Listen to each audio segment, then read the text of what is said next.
Spartan Nation, what's going on? This is Q the Woodshed back on the block here on the podcast block with a little bit of sorrow here since we took our first L of the season.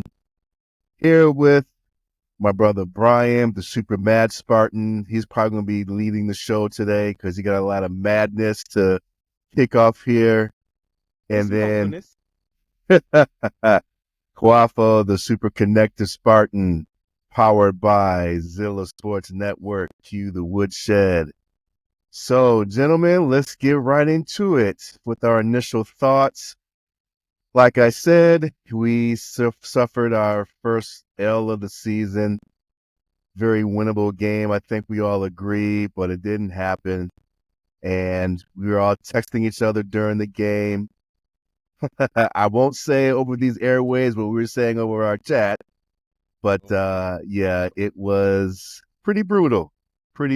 So I'm going to start with you, Mr. Super Mad Spartan, since there are a lot of more bad than good to go around. So I'll let you kick it off. You know, you can have your Christopher Mad Dog Russo moment here. It won't be like that. It's just, as the season started, you kind of see the team, you adjust your expectations. And I felt they were going to lose, but I expected to win based on what we had seen this team, what I think everybody can see or believe what they're capable of. But to be perfectly honest, we just gave the game away.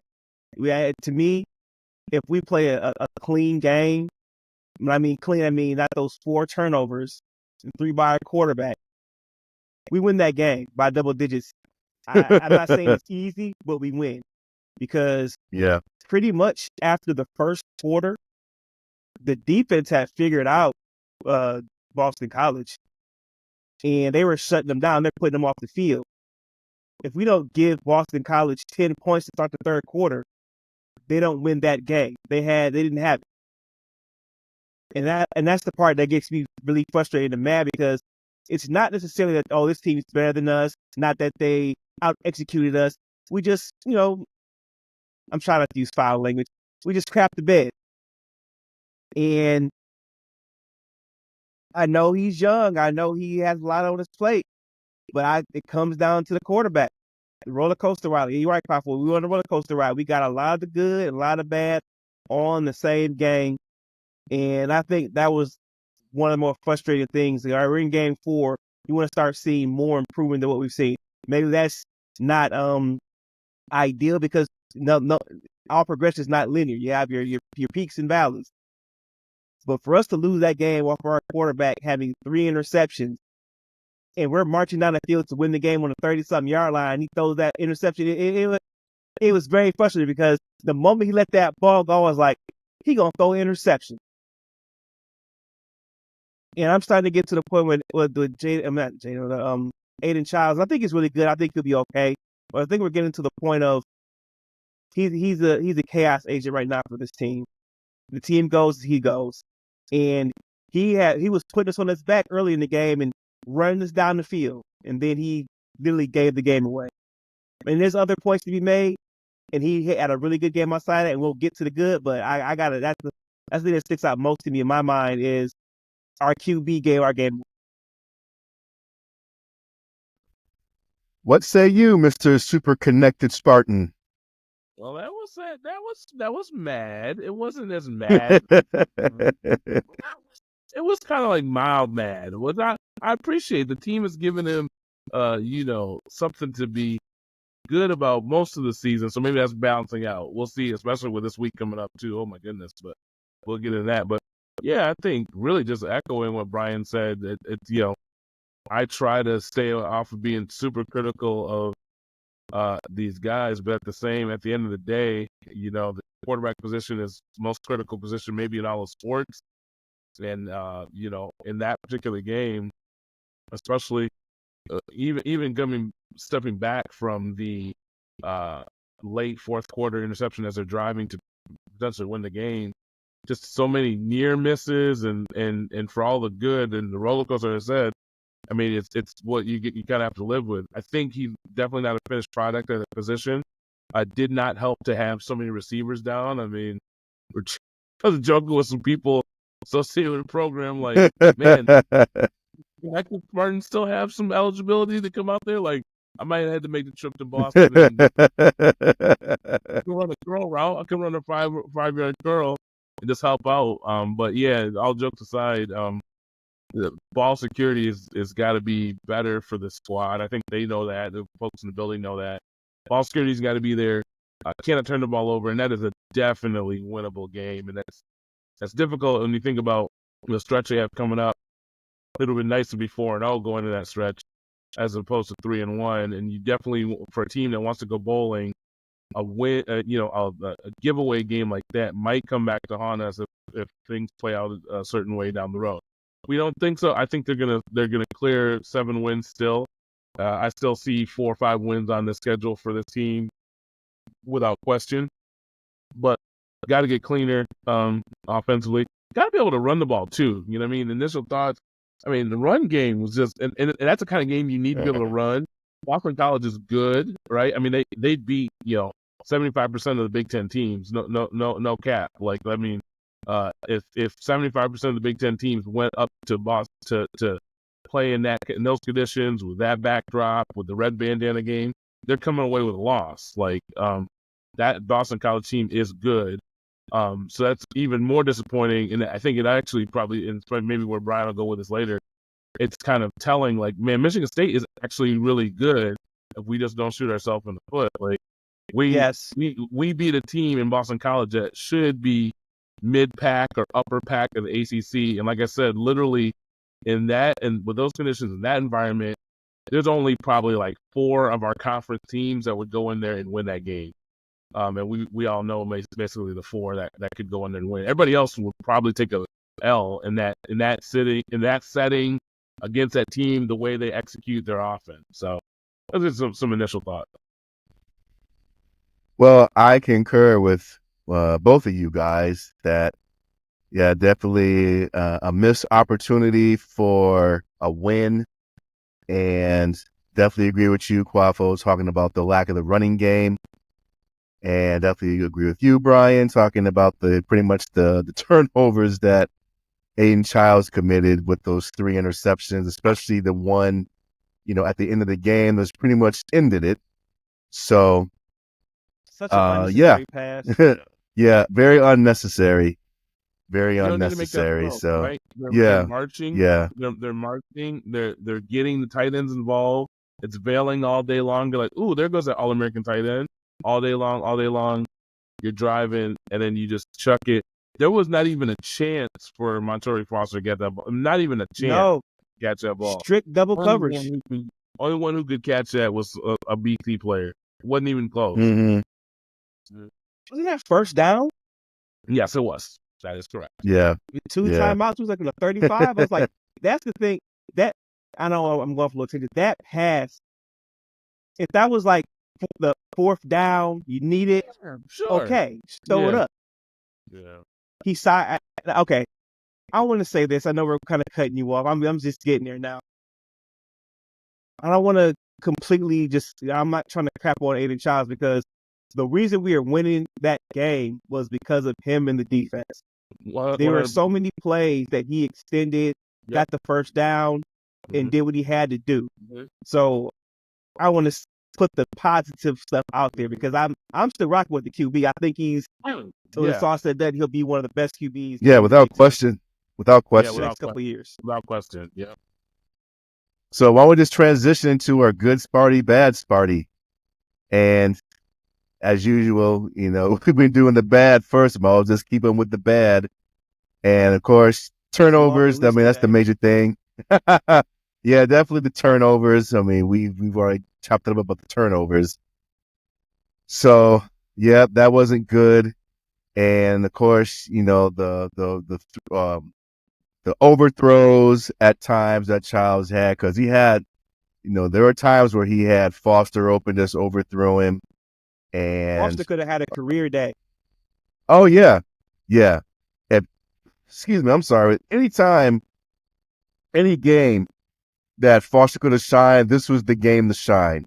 With all the other receivers out, that's another bad spot. All the injuries, that came into the game, especially, the wide receivers. I mean, I didn't even know all those guys were out until you guys told me before the game. And then when they listed all the people out during the game, I'm like, wow, you just put out a mass unit of wide receivers. But the whole 2 deep was walk-on freshman wide receivers. wow. Like I said, I was thinking about how quick can I get to Chestnut Hill and just run a couple out routes. Like, I mean, even at 46, I think I might have like a half season eligibility. Rather just go help out. I mean, just Should put me in a help backup out offensive my line. guy. This Huh? Right. I could be a Right. body. Yep. Just an extra Guapo, body, you just could have been like you could have been like that commercial. I think it's a Tostitos commercial with Emmett Smith and Jerry Rice and Dan Marino, Randy Moss. Yes. Randy I'm Moss. making a Right. comeback. Guess who's back? You could have been like those dudes. But yeah, the turnovers, that's the most egregious thing of the whole evening was those turnovers and then the overthrows. And I'll just say too, and then I'll kick it back off to you guys. And Brian, we had this conversation Sunday morning after the game that and again, not trying to knock anybody, but that throw, as you said, Brian, that gifted pass from Childs to Nick Carter in the end zone that was missed, that one hurt too. I'm a fan of Carter. I thought he would look a little bit better than what we've seen. And I don't know whether this fits in good party, bad party, but Carroll Lynch-Adams needs to be starting. He needs to be getting the majority of touches because game 4, it looks different. It feels different when he gets the ball. And I know he had the fumble that kind of started off the cascade of bad things in the third quarter. When he came back out the very next drive like a man possessed, and he got us some tough first downs, broke some tough tackles. And I was looking at the message boards today, and they compared the Pro Football Focus numbers for Carroll Lynch-Adams and Carter. They're not close. Yeah. It's very clear that Lynch-Adams should be starting and getting a majority of the touches for what this team needs and for what they have right now on the O-line. Do you second that, Mr. Connected Spartan? Yeah, I was just looking at some PFF stuff. I'll get to it in a second, but yeah, I mean, the numbers are what they are, right? Like in the running game, given the fact it's not being blocked super well, again, I think it's being coached fine. It's just the guys are up front are having a hard time execute, and they're doing okay in pass protection. I feel like Childs has enough time. The run game is just not there, so that's definitely part of the bad party is just not being able to run the football. Obviously, turnovers we talked about ad nauseum. That's something that's got to get cut down if we're going to be competitive and win these games. And then I would say, in terms of other bad party situations, it's really a situation where the turnovers lead you to maybe press a little bit more than you have to. That's kind of a bad party in the sense of pressing more than really is needed because you're down 3, you're down 6, or whatever the case may be. And so getting that cleaned up helps the defense, keeps them off the field. They do their job and they can run back out there. It all cascades. We talk about the situation in the fourth quarter and that last drive, but everything leading up to it is part of is a contributing factor to losing, right? And so, bad party for the weather too. The weather looked miserable there as well. It looked not like the place to be on Saturday night. No, but the fans they're Boston College fans was there. They were hyped. It's the red bandana game, so they were into it. That's the red bandana game. Yeah. Well, with Wells there and that whole story, which is very amazing, very impactful. With what he did on 9/11, that means something to those people in Chestnut Hill. Oh for sure. yeah, most definitely. So, yeah, it was going to be a tough game, and it was a tough environment, and our kids did not flinch at all. It really was just a turnovers at the end. And one thing, Papa, that you mentioned, uh, about things that happen in the first quarter, they still part of the game, and that affects the fourth quarter. Mm-hmm. So one thing I know we're kind of harping on Childs, but I don't think it's necessarily completely his fault because that lack of run game. He's being asked to do way more than probably a redshirt or true sophomore should be asked to do him, right? In a team that has some lacking things on the offensive line like Michigan State. Pass pro has been good, but it might be nice to reduce the amount of passes that Childs even has to throw. Right. Because right. if Yeah. you know that he's young, so his decision making is not always going to be 100%. No one's is. And he doesn't have that experience just yet.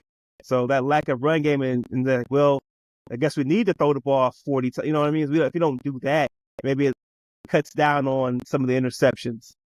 Right. Yeah, I agree. That was something that Jonathan Smith was talking about in his press conference today, because today on Big Ten Network they were showing all of the coaches' press conferences, and I just had it on as background noise pretty much. But when Jonathan Smith came on, I paid attention to it, especially in time for the podcast, and he did say that they need to run the football better and not put the all of the emphasis on Childs to put on the Superman cape to try to rescue the team. Mm-hmm. And he said that was something that he was going to emphasize, with this upcoming game against Ohio State. Now, how effective that'll be remains to be seen. But that was something that he did say in his press conference, that they need to run the football better, not rely on Childs' arms so much, in these type of situations here. So, I will say that Coach Smith and his coaching staff, and I think we talked about it in our last podcast, that, they hold themselves accountable too. The coaching staff, they recognize what's going on, in the field, and they say, hey, yeah, we got to do a better job ourselves to put the team in better positions to win the game and not rely on Childs just throwing so much. Yeah. So I just that's something that's good. I was gonna say, I just want to step in real quick. I did pull up. Got my PFF subscription. Say that 10 times fast. So, K'Ron Lynch Adams is the 123rd ranked running back in the country based on PFF. Nate Carter is 411th. Their offensive rating, K'Ron Lynch Adams is 74.1 out of kind of like a 100-point scale. Nate Carter's way down at 56.8, and then from running the ball, he's graded. K'Ron Lynch Adams is graded at 75, where Carter's at 65.7. Here's the really big telltale sign. Receiving, K'Ron Lynch Adams at 66.3 on their grade scale. Nate Carter down at 30. So yeah, the numbers so far after 4 games is kind of telling the story. I mean, these guys are paid a lot of money to grade every single game that's played on Saturday and Thursday through Saturday, and then into the NFL. And so they're kind of giving you what we're seeing with our eyes, kind of validating with this with the stuff here at PFF. Yeah, and I would say if we want to transition. Oh, go ahead, Brian. No, I was gonna say that Carter. Obviously, with that Carter drop, I remember I stepped out. I stepped out the room. So my parents came over and watched the game. I said, I gotta step out because it was such a good play by Childs. He draws the defense in, and he just gives a little soft little lob. It was in slow motion. Yeah. And Carter couldn't. And Nate Carter couldn't do nothing with it. The moment he tried to, he hands went like that. I was like, no. Yeah, that was very disappointing. That's definitely a bad Sparty. That was, I couldn't believe it either. It was one of those, what's the movie, Home Alone moments. Like, it was like that, seeing that mishap for real. But there was some good. There was some good. Yeah. Let's get A lot of to the positives. good. Yeah. We just talked about one of them, K-Ron. I mean, Yeah, that for sure. boy, like, Brian, I think you mentioned it after the first game. Like, that boy's running to get him a contract in the league. He runs mad, and I think you can see his hypeness kind of affects the team. And I don't want to turn this into a hate on Carter. So I think Carter's good. I think he has a role. I think he's a great human being. I just think Carolyn Lynch-Adams is a better running back for Michigan State this year, right at this point, right now. And Yeah, I you know, agree. to keep on the good side, got to talk about the defense, right? I think they've been Woo! the nicest surprise this year. You know, we're used to our defense the last few years being ranked in the hundreds. I think right now we have a top 25 defense by statistics, and they showed up. We get that open in the third quarter. Carolyn Lynch-Adams fumbles on the kickoff. That's supposed to be a touchdown for an offense because that's only a few yards. That's only like they was at first and goal when they got the ball, and we Right. held them to a field goal, and that was huge. The defense basically, if you remove the turnovers, they score. I think BC scored 10 points off turnovers. Yep, they You sure know, did. so the defense gives up 2 touchdowns, 14 points, 13 points. I think Boston College missed the field goal, but whatever. Yeah, they did. That's good enough. The defense played good enough to win the game, and they've been doing that consistently so far. I know we got a tough beat next Saturday, but the defense has been a nice surprise, and they're always going to be on the good start. Yeah, I mean, Yeah, I would say that. Yeah, go ahead. Go ahead, I Super don't Connected have like. Spartan.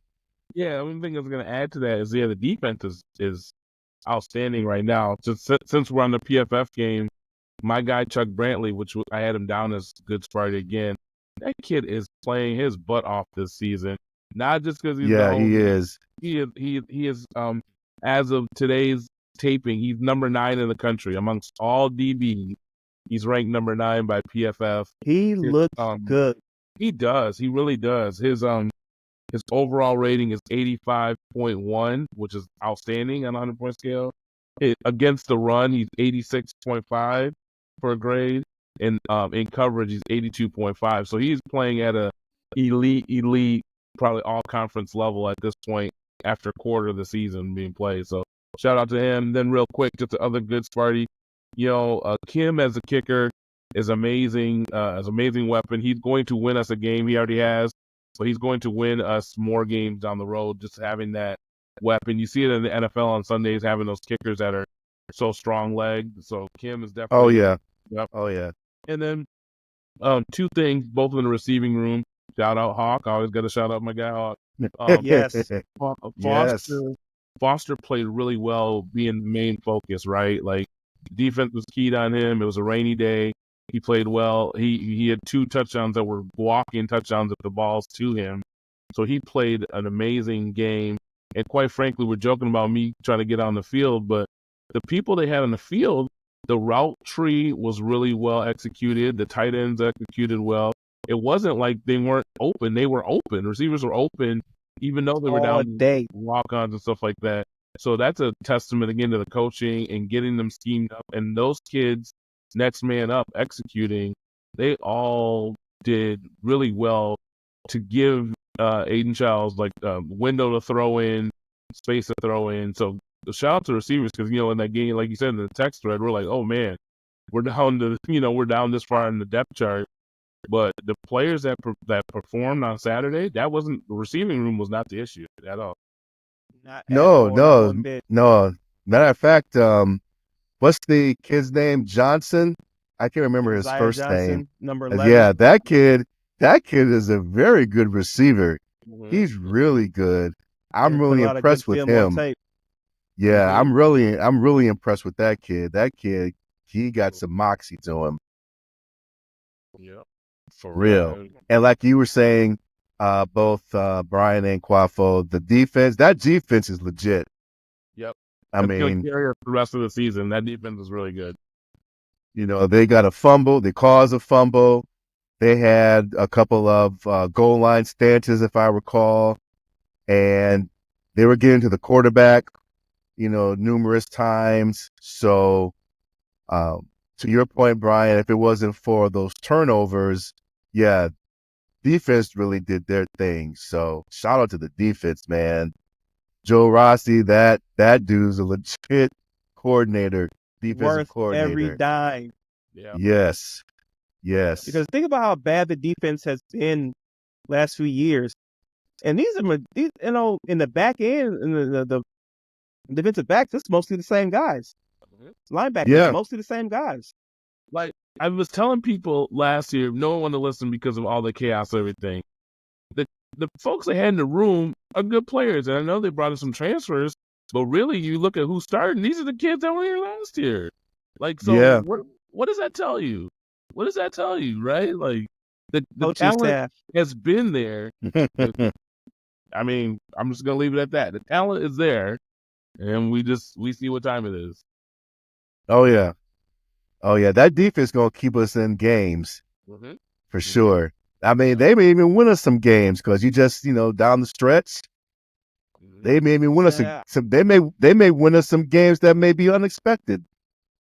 I know they gave up that last touchdown drive to Boston College, but I mean they're gonna give up something. Boston College is not a terrible team. They have a above average offensive line. I think our defensive line acquitted themselves relatively well. We haven't faced a great passing attack yet, but Castellanos, the quarterback for BC, he can hurt you. And I think they did a good job of keeping him in contain. He had some moments. He's a good player. Players are gonna make plays, but they contained him for the most part. Yeah, for sure. Yeah. So,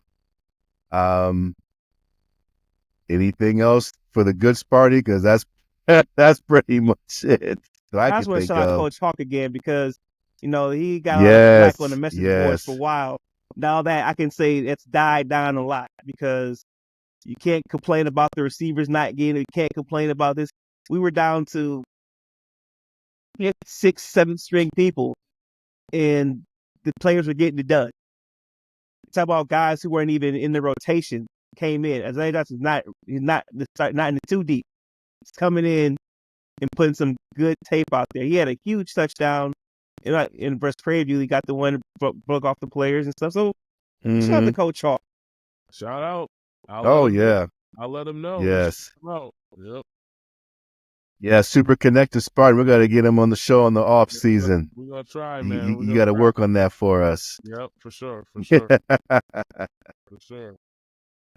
So, well, all right. Super mad Spartan didn't go off too terribly, even though he was still mad. Show. I could throw some letters out there, but I kept it in. Kids are still awake. Can't go that deep in the paint. Kids are still awake. So, we're going to transition to Mr. Quaffo, the super connector Spartan. Word on the street. Even though we took a loss, what's the word in the street? Yeah, super connected Spartan. It's a little bit quieter than weeks prior, right? I mean, everyone is the word that came to mind was stoic, right? Like, man, a tough game. No panic at all. Again, kind of, I wouldn't say burn the tape, definitely watch the tape, but really focused on a really massive opponent on Saturday night in prime time. But very stoic, right? And like I said, performed as for most phases of the game, performed as well as could be thought of. It's one of those, September fall smash mouth games. Everybody getting on the plane. Oh yeah, you kind of fired up getting on the plane, but then coming back, I'm trying to get some feel. Like I was on the plane ride, I'm getting crickets. I'm like, oh boy, might not have been a great plane ride back. So, but I could understand that, right? Everybody invests so much time into this program. There's so many people behind the scenes. hopefully, as of course we do this, we can start getting some of those folks, off season and when they're not so busy to kind of talk about their experience. But needless to say, I think there's no panic, no sense of panic. All pros in the room. Whatever. I don't know what Vegas has this weekend at, and we'll get into that in a second. But they will. I'll tell you. They will be I'll tell you. ready to compete.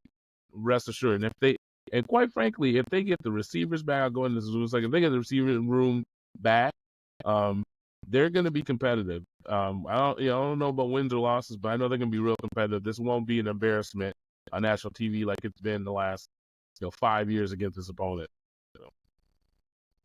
Well, that's a good transition to our. That's a good transition to our next. Probably 7. Right. It's probably 7. I mean, yeah. Let's 2016. Let's get into it.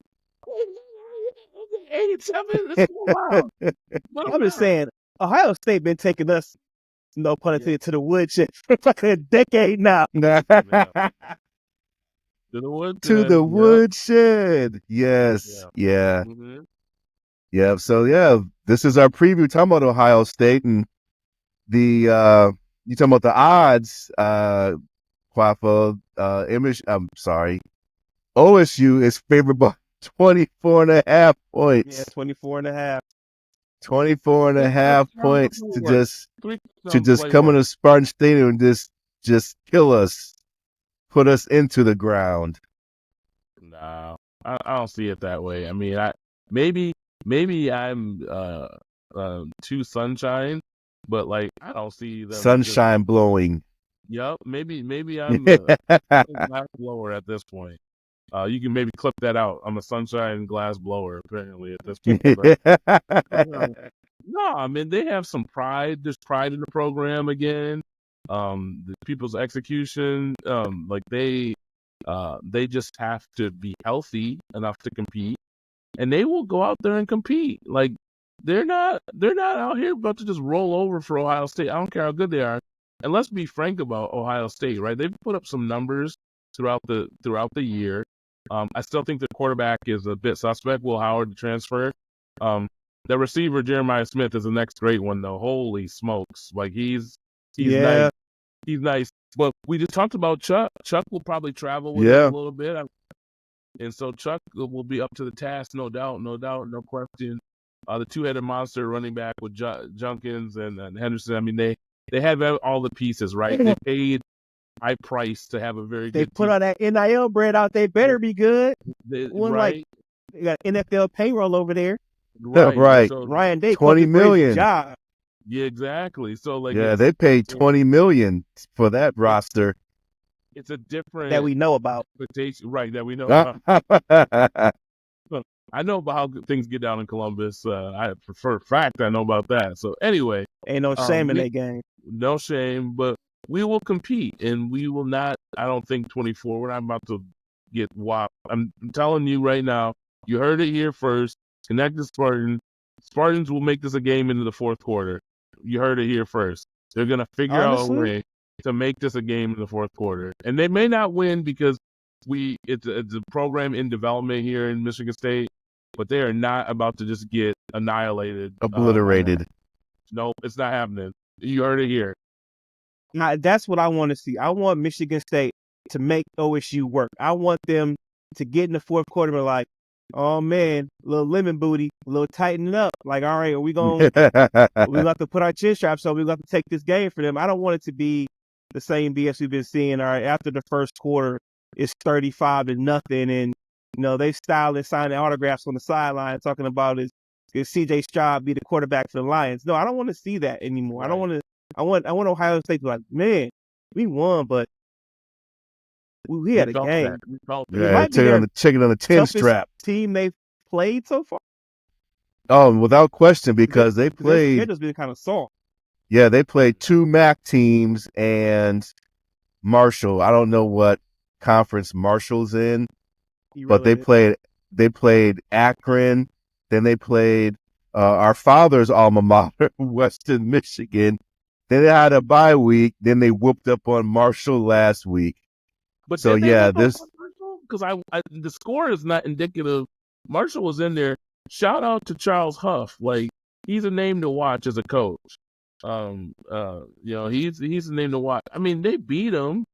And then the score looks like, oh man, they whooped them, but that's a game at home. They're supposed to put up 60 if they're that payroll they have. They should put up 60 on Marshall. I think, and this is some real football 101 here, of course. Got to stop the run. Make Will Howard try to beat us. Because I agree. I don't think he's been tested. I don't know, and there's nothing to say. We know OSU. No, he hasn't been. We know they're good. They're good across he hasn't the been board, tested. offense, defense, special teams, but they haven't faced anybody yet. And if our defensive line can make them have to throw the ball and have to show what he's worth, okay, then let's just see what it is. Let's compete, and I think we will. I don't foresee a victory. Don't get me wrong there. I would love to see. I love for us to win. I'll be rooting for us to win. Oh, without question. More than anything, I have to take this year, and outside of my fandom, outside of my crazy fandom, and say, okay, what's the reality? The reality is we're a rebuilding team and we're trying to make a bowl game. You know, typically you don't go out and beat top 4 team in the country when you're rebuilding. Now it would be beautiful, but I want us to compete, and I think we will. From what I've seen from this coaching staff so far, I think the players will show up. They'll be ready to go. The scheme will be solid, and it'll be up to players to make plays. It's gonna be fun on Saturday night. It'll be fun on Saturday night. I have decided that instead of going to the game, I'm gonna be in the man cave here at the ZILLA Sports headquarters, and I have I need to do to myself because I have one of my best friends. I almost got him on the show this week. He's an OSU grad. He's worked with Chris Olave, Garrett Wilson, C.J. Stroud. He's a good dude. He said rain check. He'll try to come on the show later, maybe for next year when the OSU rematch. So I'm gonna have him at the house so he can just be chat, in my ear, like, oh yeah, we sweet. That's what I want to do to myself. I want to be in the mode, like I'm playing. So we might end up getting to fighting at the end of the day. Talking about OSU and Michigan State, which has a pretty good rivalry when you think about it historically, even though we've been getting whooped the last 10 years. It's been a pretty good rivalry. There's a lot of ties historically with OSU and Michigan State football. Yeah, and I think that we'll beat the spread. I don't think that Ohio State's going to come in and just kill us. I think just based on the defense alone, the defense will make the game interesting. So I don't think OSU is going to come in here, and beat us down like 50-14. I just don't see that. Yeah, especially since, we're coming off of that disappointing loss at Boston College. I think the coaching staff will have the team more prepared.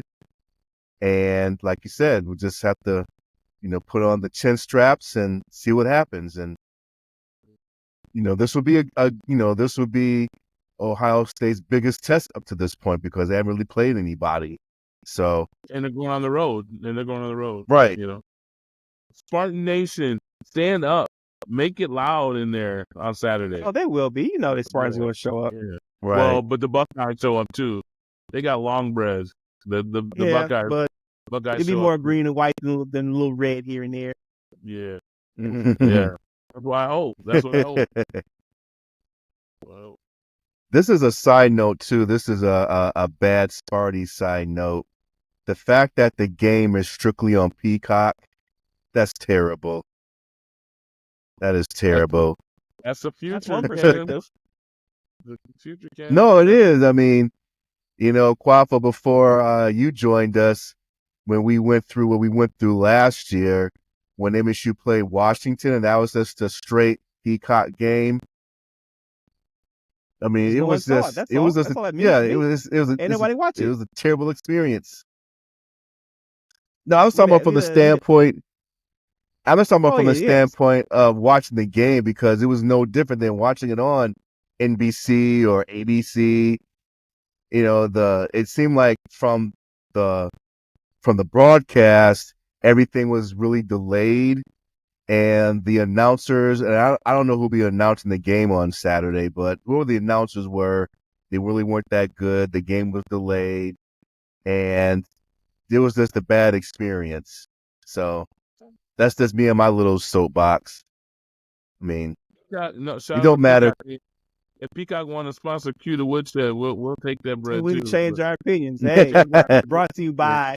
Yep. They did a good Yep. job on the Olympics. During the Olympics, we had it, and they did a really good job. So hopefully, they've gotten their stuff together on the football. Yeah, better. and maybe they have because I'll give them some grace because last year was their first year doing it, so maybe they picked up their broadcast chalkboard themselves. That hey, this is where we got to improve. So For sure, yeah, for sure. if Peacock wants to come on board with Q the Woodshed, powered by ZILLA Sports Network, and hey, throw us some bread, for their advertising, we welcome it. So Welcome any sponsors. Come on down. right, The water's fine. come on down. You are the next contestant Exactly. on Q the Woodshed. All right, gents, it's time to fool y'all once again with the MSU fun football facts. You guys are like Ohio State against me with these football facts, so I want to see if I can stump you guys again. Man, I'm locked in So, now. I'm locked in. My phone out. Google search this shit So- real quick. Call me my kind of stallions on. so since we're talking about this rivalry against Ohio State, here is the question. MSU has beaten Ohio State how many times while Ohio State has been ranked?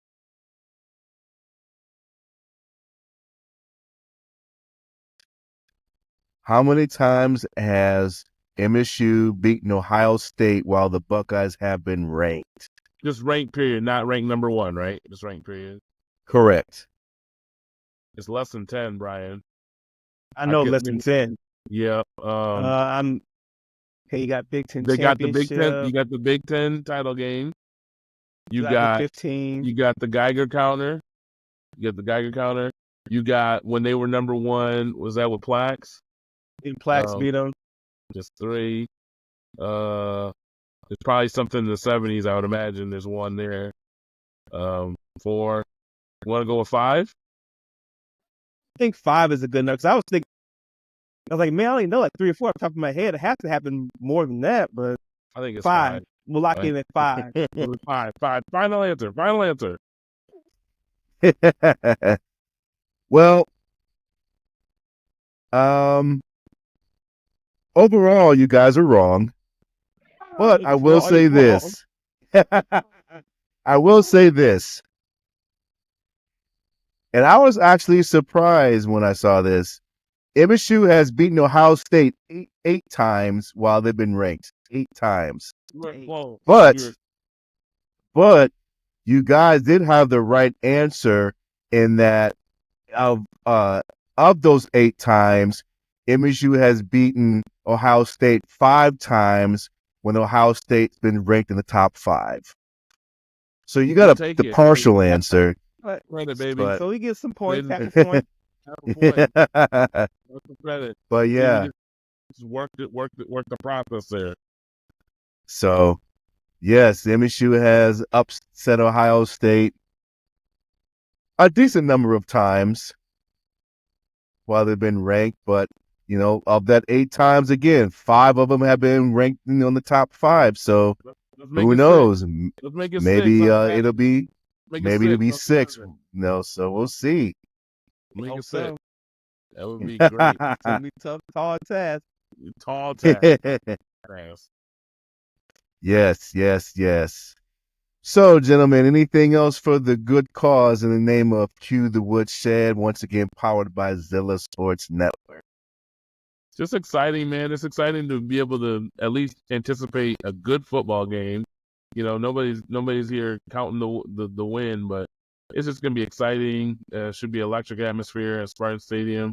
Maybe I might change my mind up and go afterwards, but I think it's gonna be a fun atmosphere, national audience, on Peacock like that. So chance for the in the words of the great Kendrick Lamar, sometimes you got to pop out. So it might be a pop out. Might be a pop out for our Spartan dogs. Right. What say you for the cause, Mr. Superman Spartan? Have you gotten all that madness out your system yet? I'll get mad again later on. Start thinking about. I might watch the game again. I watched it once all the way through, and halfway through the second time, I just got mad.